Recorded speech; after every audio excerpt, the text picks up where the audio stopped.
दोस्तों, नरेंद्र मोदी के पास केवल 6 महीने का वक्त बचा है, यानी कि 17 सितंबर 2025 के बाद क्या इस देश को मिलेगा एक नया प्रधानमंत्री। नमस्कार, मैं दामिनी शर्मा सजग भारत में एक बार फिर से आप सभी का स्वागत करते हैं। दोस्तों, बीजेपी ने एक रूल बनाया था 75 साल वाला रूल, और ये 75 साल वाला रूल तमाम नेताओं पर लागू हुआ था। पर बात आती है कि नरेंद्र मोदी भी इस साल 17 सितंबर 2025 में जो है 75 साल के पूरे होने वाले हैं। तो क्या ये रूल 75 साल वाला नरेंद्र मोदी पर लागू होगा या नहीं? क्या नरेंद्र मोदी रिटायर होंगे या नहीं? ये तमाम बड़े सवालों के जवाब आपको आज मैं देने आई हूं। दोस्तों, आपको पता है कि आरएसएस के 100 वर्ष पूरे होने वाले हैं, जिसको लेकर बहुत सारी तैयारियां चल रही हैं। नरेंद्र मोदी खुद जो है वो आरएसएस मुख्यालय जाने की सोच रहे हैं। इसी को लेकर देखिए कि नरेंद्र मोदी और आरएसएस को लेकर बहुत सारी बातें सामने आई हैं। 21, 22 और 23 मार्च को एक बेंगलुरु में बैठक हुई, संघ की बैठक, और इस संघ की बैठक में बहुत सारे मुद्दों पर चर्चा हुई। वो मुद्दा हो चाहे कि अध्यक्ष कौन होगा, वो मुद्दा हो कि आखिरकार वक्फ बिल पर वो बात हुई कि वक्फ बिल पर इस मुद्दे पर बात हुई, अगली रणनीति क्या होनी चाहिए इस मुद्दे पर बात हुई।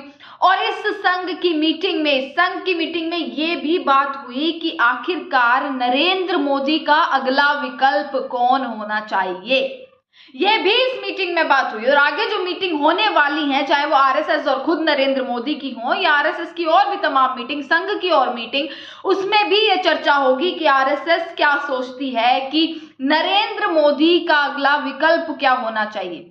वैसे तो ये माना जाता है कि नरेंद्र मोदी के विकल्प में या तो अमित शाह को प्रधानमंत्री बना दिया जाए या फिर योगी आदित्यनाथ को प्रधानमंत्री बना दिया जाए। ये जो है माना जाता है, लोग ये सोचते हैं कि या तो अमित शाह प्रधानमंत्री बन जाएंगे या फिर योगी आदित्यनाथ बन जाएंगे। पर सवाल ये बनता है कि नरेंद्र मोदी क्या रिटायर होंगे या नहीं। नरेंद्र मोदी ने ये 75 साल वाला जो वर्ष वाला जो रूल है, ये नियम है, क्या अपने लिए लागू किया है या फिर ये और नेताओं के लिए किया है जिन्हें वो कुर्सी से हटाना चाहते थे। बहुत सारे ऐसे नाम हैं, मैं आपको बता देती हूँ कुछ नाम जो कि रिटायर हुए थे इसी रूल के अंडर। मैं आपको बता देती हूँ, एल के अडवाणी, लाल कृष्ण अडवाणी, मुरली मनोहर जोशी, सुमित्रा महाजन, यशवंत सिन्हा जो है रिटायर हुए थे। और अब खुद प्रधानमंत्री नरेंद्र मोदी 17 सितंबर को रिटायर होने जा रहे हैं, यानी कि 17 सितंबर 2025 में क्या उसके बाद किसी और को प्रधानमंत्री बना दिया जाएगा या नरेंद्र मोदी 2029 तक इस कुर्सी पर बैठे रहेंगे।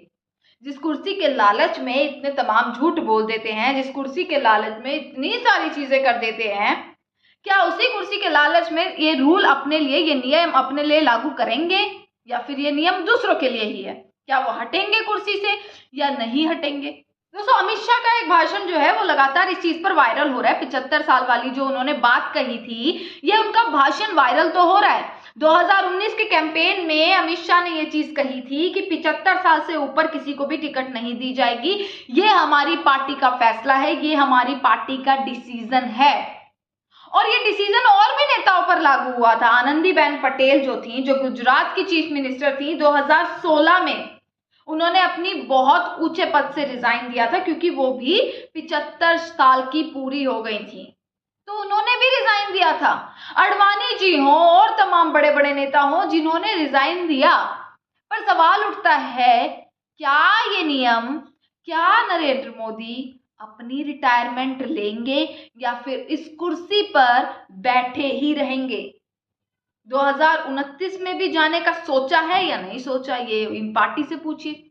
2014 में अच्छा खासा इन्होंने रिकॉर्ड बनाया, 2019 में अच्छा खासा इन्होंने रिकॉर्ड बनाया, और ये कोई, इस चीज में कोई दो राय नहीं है कि नरेंद्र मोदी ने कहीं ना कहीं भाजपा को इतना ऊपर लाया, इस देश की इतनी बड़ी पार्टी बना दिया है। 2014 हो, 2019 में बहुत अच्छे रिकॉर्ड के साथ। हालांकि 2024 में मामला बहुत ज्यादा डगमगा गया। जो वादा इन्होंने किया, 400 सीटों का इन्होंने जो दावा ठोक दिया था, वो दावा भी पूरा नहीं हो सका, बहुमत भी पूरी नहीं आ सकी। और कहते हैं कि बैसाखी की सरकार है, नीतीश नायडू पर ये सरकार चल रही है, जो कभी भी कुछ भी हो सकता है। पर सबसे बड़ा सवाल इस वीडियो में यही बनता है कि 17 सितंबर 2025 के बाद क्या नरेंद्र मोदी इसी कुर्सी पर रहेंगे, या फिर उन्होंने सोचा है कि अपना कोई विकल्प ढूंढना है, क्योंकि लगातार संघ भी इस चीज पर पूरा जोर डाल रहा है कि नरेंद्र मोदी का विकल्प ढूंढा जाए। और कोशिश ये है कि नरेंद्र मोदी के पास अब 6 महीने हैं, तो संघ ये ढूंढ ले कि 6 महीने में अगला प्रधानमंत्री किसको बनाना है। दोस्तों, ऐसा लग रहा है जैसे ये नियम सिर्फ और नेताओं के लिए, ये नियम अमित शाह या नरेंद्र मोदी के लिए नहीं है। इन्होंने नियम तो बना दिया पर उस नियम से खुद को दूर रखा है, क्योंकि अमित शाह ने अभी रिसेंटली एक बड़ा बयान इस चीज पर दिया है। उनसे कोई सवाल किया हो, 75 साल वाला, 75 वर्ष में जो रिटायरमेंट हो जाती है, जब उस पर सवाल किया गया तो अमित शाह ने एक स्टेटमेंट दे दी, और इस स्टेटमेंट से साफ जाहिर होता है कि किस तरीके से ये लोग इस कुर्सी को इतनी आसानी से नहीं छोड़ने वाले, नियमों को तोड़ देंगे, अपने बनाए रूल्स भूल जाएंगे, क्योंकि वो दूसरों के लिए होते हैं। जिनको ये हटाना चाहते हैं, जब इन्हें पूरा कंट्रोल अपने हाथ में चाहिए होता है तो ये हटाना चाहते हैं, तो ये रूल बना देते हैं, पर ये रूल इनके लिए लागू नहीं होता, ऐसा जो है वो नजर आ रहा है। क्योंकि अमित शाह की स्टेटमेंट मैं आपको सुनवा रही हूँ यहाँ पर, कि मैं ये क्लैरिफाई करना चाहता हूं कि भारतीय जनता पार्टी के कॉन्स्टिट्यूशन में ऐसा कोई भी प्रोविजन नहीं है। जो भाषण मैं आपको सुना रही हूँ वो भाषण भी आप देख लीजिए, कि जिन्होंने खुद कहा था अमित शाह ने 2019 के कैंपेन में कि 75 साल से ऊपर किसी को टिकट नहीं मिलेगी, तो उन्होंने ये स्टेटमेंट दी है कि भारतीय जनता पार्टी के कॉन्स्टिट्यूशन में ऐसा कोई प्रोविजन ही नहीं है, ऐसी कोई बात ही नहीं है, कहीं नहीं लिखा हुआ है। और उन्होंने ये कह दिया कि मोदी जी, मतलब निष्कर्ष पहले ही निकाल दिया, कोई सवाल नहीं, कोई जवाब नहीं, कोई क्वेश्चन मार्क नहीं, उन्होंने पहले ही अमित शाह ने निष्कर्ष ये निकाल दिया कि भाई आप करते रहिए सवाल 6 महीने वाला, आप करते रहिए 75 वर्ष वाले रूल को फॉलो, पर मोदी जी तो 2029 तक जो है वो राज करने वाले हैं, और मोदी जी आगे आने वाले इलेक्शंस में भी लीड करने वाले हैं। इसलिए इंडिया अलायंस के लिए, यानी कि इंडिया गठबंधन के लिए कोई अच्छी खबर नहीं है। वो ऐसे झूठ को फैलाकर, ऐसे झूठों को, ऐसे अफवाहों को फैलाकर इलेक्शंस नहीं जीत सकते। ये अमित शाह का रीसेंट बयान है। और दूसरी तरफ अमित शाह ने खुद एक वीडियो में कहा था, जब उनसे सवाल 75 साल पर किया गया, कि ऐसा है, हमारी पार्टी का डिसीजन है कि 75 वर्ष पूरे होते ही जो है वो रिटायरमेंट हो जाती है।